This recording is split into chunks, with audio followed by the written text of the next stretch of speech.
بیا هم ښه راغلاست. راځو ورډ پروګرام ته. بیا هم ورډ پروګرام مو خلاص کړي او بلانک ډاکومنټ جوړ. بلانک ډاکومنټ مو جوړ کړئ. دلته راځو مساوي RAND قوس شروع. په دې وارې دلته د قوس په منځ کې 15 ورته لیکم، قوس بند انټر. دا په څه خاطر؟ په دې خاطر چې دغه متن موږ مثلا غواړو هغه مې ثبت کړي، ځکه دونه متن که اوس لیکو له سره څخه ډېر وخت نیسي. نو راځو دغه متن ثبتوو. چیرې راځو؟ سیو ته. سیو یا سیو اس ته فرق نه کوي، براوز وهو. دا ثبتوو پر ډیسکټاپ.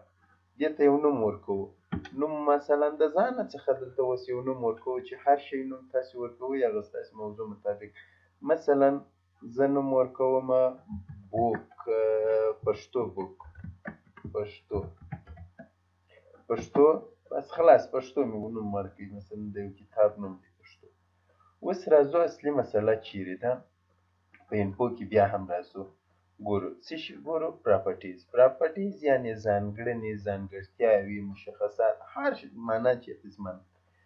دا اوس څه راته وایي؟ ګوره سایز اندازه د دغه دوسیې څونه؟ 18.8 KB. څو صفحې ده؟ یوه صفحه. څو لغاته پکښې دي؟ 229 لغات. ټوټل ایډیټینګ څونه وخت کار چې د کار پر سوی څونه وخت یې نیول؟ 1 دقیقه. ټیټل عمومي څه شي دی؟ نسته. ټاګ یعنې څه شي دی؟ کمنټ یعنې تبصره څه شي ده؟ اوس ګوره لاست موډیفای څه وخت مخکې دغه سوی دی؟ دغه کار پر سوی دی. کریټډ څه وخت جوړ سوی دی؟ لاست پرنټډ مخکې وروستی چاپ یې څه وخت سوی؟ صحیح شو. ریلیټډ پیپل مثلا چې په هغه خلکو پورې دا تړاو لري د هغه څوک دي؟ اتر یا لیکوال څوک دی؟ اوس دلته خو زما د کمپیوټر دغه دی، آنلاین دی، انټرنیټ سره آنلاین دی، او دا زما ورډ پروګرام یا مایکروسافټ کې زما اکاونټ خلاص دی، نو ځکه یې زما نوم راوړي. دلته ګوره لاست موډیفای په وروستۍ دغه یې په چا باندې سوی دی؟ هغه همدا سړی سوی. صحیح شو. مالک همدا.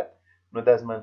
اوس ګوره ریلیټډ ډاکومنټ نور هغه اسناد شیان چې دي هغه چیرې دي؟ اوپن لوکیشن تاته ښیي دا دی دلته پروت دی د کمپیوټر پر مخ. صحیح شو. اوس نو که غواړئ په دې کې مثلا نور تغییرات په خپله خوښه راولئ چې دا خلک یې نور دي، نو رابسئ پراپرټیز ته. پراپرټیز ته چې راغلاست اډوانس پراپرټیز. بخښنه غواړم دلته که شو آل ووایه ټول هغه لاندې نور اضافه شیان یې هم درته راځي، او که نه نو بس مستقیما چې ته راسئ دلته پراپرټیز ته اډوانس پراپرټیز به وکړئ یا اډوانس یعنې هغه لوړ ځانګړنې دلته. دا کتاب ته یو نوم ورکوم. څه شي؟ پښتو مې یو نوم ورکړئ. د کتاب نوم څه دی؟ پښتو. په پښتو کې څه شي دي؟ مثلا په دې کې کومه موضوع بحث ورباندې سوی دی؟ د پښتو څه شي دی؟ صحیح شو. دلته مثلا زه ورته وایم پښتو کې ګرامر سوی دی. صحیح ده. ګرامر باندې بحث سوی. لیکوال یې څوک دی؟ دلته خو ما همدرد ورکړی دی. صحیح شو. کېدای شي تاسې بل څوک هم ورته ورکړي، هر څوک چې ورکړي ده تیار شته. منیجر د دغه مسؤل مثلا څوک دی؟ زه دغه دوه نومه بدلوم. هغه مالک دی، لیکوال یې مالک شو. مسؤل یې څوک دی؟ همدرد دی. فرض کړه د دې نوم څه شی دی؟ منیجر یا مدیر یې څوک دی؟ کومه کمپنۍ یې دغه کتاب وړاندې کوي یا کومه اداره یې وړاندې کوي؟ صحیح شو. هغه اداره نوم دلته ورچوي. که تاسې فکر کړی دی فلانۍ خپرندوی ټولنې دغه کتاب دغه کړی دی، خپور کړی دی، یا مثلا یو دغه مطبوعې چې خپل نوم یې ورکړی. فرض کړئ زه دلته د چا نوم ورکوم؟ دانش خپرندوی ټولنه ورکوم. صحیح. کټګورۍ یې وایي څو کټګورۍ دي؟ مثلا زه اوس د ځانه څخه دلته 0 کټګورۍ ورکوم. څو کیورډ یعنې هغه خاص مشخص کیورډز یې څو دانې دي؟ زه د هغه د ځانه څخه ورکوم وم 3 دانې دي. صحیح شو.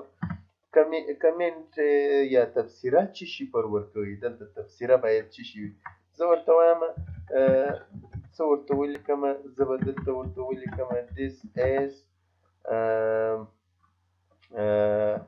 a good، ګوره دا خو زه د ځانه a good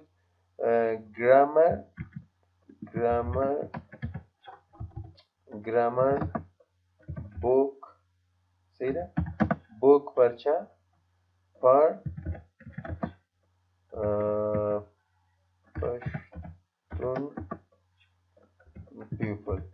شو پیپل دغسې یو شی د ځانه هر څه چې و خو نو د کتاب د بیا ځانګړي موضوعات دي هغه معلومات به دقیق ورکړي.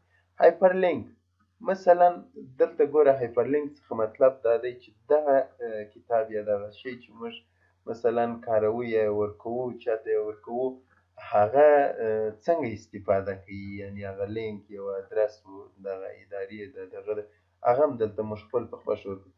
مثلا http څو درې ته یې www څوک ورته ورکړم د ځانه اوس یو شی ورکوو اوسئ book dot کام یې هم ورکړم پسې څه شي ورکړم فرض کړئ زه دلته سایټیم ورکوم صحیح ده سایټیم دغه بس لینک دی کله چې دی ماسې کلیک پر ووهي مستقیما په فیسبوک کې د سایټیم صفحه خلاصېږي.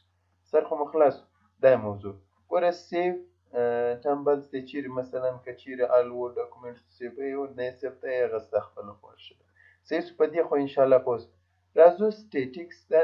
په سټیټکس کې دغه شان ګورو زه دې ته هم وروسته راځو کانټینټس ته راځو ټیټل شان یې اوس نشته کسټم ته راځو. دغه کتاب چا چې کړی دی صحیح شو دلته ګوره چا چې کړی دی هغه ویلیو مثلا کمپلیټډ تاریخ و ډپارټمنټ و ډسپلیشن و مثلا ایډیټر و ډیوایژن و ډپریشن صحیح د نمبرونو ریکارډ و پاسپورټ دا ټوله شان هر شی چې تاسې غوښتله مثلا زه ورته وایم چې کمپلیټډ ډیټ یې څو دی 2022 صحیح شو. اډ به پر ووایي هر شی چې اډوئ دلته ګوره ډیټ دلته بس دغه معلوم شو صحیح شو. سر خو مو خلاص. او که چیرې مثلا فرض کړه زه دلته ورته وایم ایډیټر ورته وایم صحیح شو ډیټ وراچوئ نمبر وراچوئ هر شی چې وراچوئ هغه دلته وراچولی شي. مثلا زه دا نمبر وراچوم زه ورته وایم چې چا کړی دی عبدل د دغه ایډیټ کړی بس اډ و دا دې اډ شو صحیح شو. ایډیټر یې څوک دی عبدل. نور د دې څخه خلاص و راځو راوځو دا دې هغه شیان چې نه درلود هغه هم ثبت بره راځو بېرته چې شي کوو سیو پر ووهو سیو چې مو پر ووهئ دا دوسیه ثبتېږي چیرې ثبت شو دا ده صحیح شو. اوس نو که یو څوک غواړي چې دغه کتاب یا دا شي په اړه مثلا د موضوع چې هره موضوع دلته لیکلې وي د دې په اړه پوه شي چیرې راځي بره فایل ته راځي په فایل کې چې شي انفو ته راځي انفو کې پراپرټیز اډوانس پراپرټیز راځي په لومړي کې جنرال چې شته وي عمومي ټایپ د دغه دوسیې چې شته مایکروسافټ ورډ ډاکومنټ دی لوکیشن چیرې پروت دی دغه ډاکومنټ یا دغه دوسیې چیرې پرته ده په سی ډرایو کې یوزر یې څه شته مالک همدرد دی په ډیسکټاپ سایز یا اندازه یې څو ده 18.7 کیبي صحیح شو دغه نه فایلز دلته ام اس یا ډز نیم یې چې شته پښتو ده صحیح شو. کریټډ جوړ شوی ساترډې ده د جنوري 29مه ده 2022 کال 11 بجې 9 دقیقې 44 ثانیې پی ام یعنې د شپې دا شي کار شوی. موډیفاید مثلا هغه تاریخ معلوم دی صحیح ده پر څو باندې پر 40 شوی دی ګوره پر 9 ګوره بیا یعنې دغه شوی دی هغه وروستی ثبت شوی دلته هم هغه تاریخ دی دا که اوس سبا خلاص کړو دا تاریخونه دا شان بیا یا هفته بعد خلاص کو کار پکښې وکړو هغه بیا دلته راځي. سمري یعنې خلاصه چې د کتاب عنوان پښتو ده سبجیکټ یعنې په پښتو کې دننه د کتاب چې لیکل شوی پر کوم موضوع لیکل شوی دی هغه ګرامر دی لیکوال یې څوک دی مالک دی منیجر یا مسؤل د دغه څوک دی دا کتاب دا شان چې مثلا مخته وړي دا همدرد دی کمپنۍ چې شي د موږ دلته دانش ورکړله کېدای شي اکسوس ورکړي کېدای شي بل صحیح ده دلته کټګوري چې شي د مثلا 0.4 ده یا کیورډز یې 3 دي صحیح شو کمنټ یا تفسیرای چې شي ده صحیح شو هایپرلینک لینک چې دی دا ټول سټیټکس ته چې راسو په سټیټکس کې بیا هم هغه د جنرال خبره ده چې تاریخ و شانې هغه دقیق وختونه یې موږ ته ښیي چې په څه وخت کې په دې دوسیه باندې کار شوی دی څه وخت چاپ شوی دا شیان ګوره ټول دلته لاست سیو بای اخري ثبت یې د چا په توسط شوی مالک همدرد ځکه دلته ګوره زما یوزر دی نو ځکه دا شیان ښیي ریویژن نمبر یې څو دی؟ دوهم دی، یعنې دوهم ځلې دا خلاصیږي چې څومره ځله خلاصیږي هغه. ټوټل ایډیټینګ ټایم څونه وخت دی مکمل کې کار ورباندې سوی؟ 8 دقیقې. صحیح شو. سټیټکس کې لاندې ګوره سټیټکس نیم ویلیو دی چې شته پیج یوه صفحه دی. څو پاراګرافه دي؟ 15 پاراګراف. څو لیکي دي؟ 15 لیکي دي. څو ورډز یعنې څو لغاتونه دي؟ 229. څو کرکټرز یعنې څونه توري دي؟ 1063 توري دي. کرکټرز ویت سپیس د فاصلو سره توري څومره دي؟ 1290. دغه شان خو مو اوس ولیدله. بیا هم راځو بل تکرار کوو. ټیټل د کنټینټ ته راځو چې عنوان عمومي پښتو ده. کسټم ته راځو. دا دي دا شان خو مو مخکې وپېژندله. صحیح شو. اوس نو فرض کوئ زه دغه متن چې شي کوم کاپي پیسټ کوم یې د دې دپاره چې صفحې یو شان کاپي پیسټ په دې خاطر کوي چې تاسې پوه شئ چې معنا په دې کتاب کې تغییر راسي هغه ښیي. دا دې زموږ صفحې لا تر اوسه نه دي اوښتې. څو صفحې شو اوس؟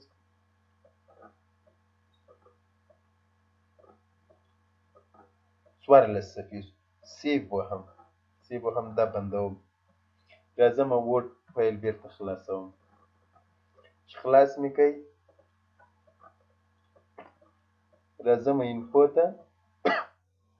په انفو کې پراپرټیز ته راځم. سمري ته راځم. ګورئ جنوري بیا هم څو دي؟ 49. وروستی کریډیټ وروستی صفحه. ګوره سایز څونه شو؟ اضافه 22 شو. سمري د دې څخه هم راتېرم سټیټکس ته راځم. ګوره ریویژن یعنې څوم وارې دا بیا ثبت شو؟ 3 وارې. ګوره ټوله کار څو شو؟ 12 دقیقې. یعنې دې شیانو تغییر وخوړی. ګوره څو صفحې شو؟ 14. مخکې یوه صفحه وه. څو پاراګرافه شو؟ 115 پاراګراف. څو لیکې شولې؟ ګوره 496. څو لغاته شول؟ 2800. څو توري شول؟ یکن دهن صدن هزار 10,000. یعنې 15,090 توري شوله. کرکټرز ته توري. کرکټر سپیس یعنې فاصله او توري څو دي؟ 1 لسیز سلیز زریز لس زریز. 42,801 توري او فاصلې شول. صحیح شو. یعنې ګورئ دا تغییرات چې څومره پکې راځي په ورډ کې هغه فایل بیا راته ښیي. د دې څخه اصلي مطلب چې دی، اصلي مطلب دا دی که چیرې تاسې یو وخت یو کتاب یو شی لیکئ دلته یې خپل اسناد ټول ځان ته ثبتولی ذخیره کولی شئ. بیا که چیرې بل لاس پکښې ول کېږي هغه هر څه واضح معلومیږي. دا شو د پراپرټیز موضوع. پراپرټیز باندې هم انشاءالله پوه شوست. راځو له انفو څخه نور وځو. په انفو کې څه نشته. سیو ته سیو که څه هم دا هره ورځ چې موږ مثلا درس وایو په پوهېږو بیا یې هم په بله ویډیو کې درس مخته. صحیح ده. د اوس لپاره باید په دا ویډیو وویږدو.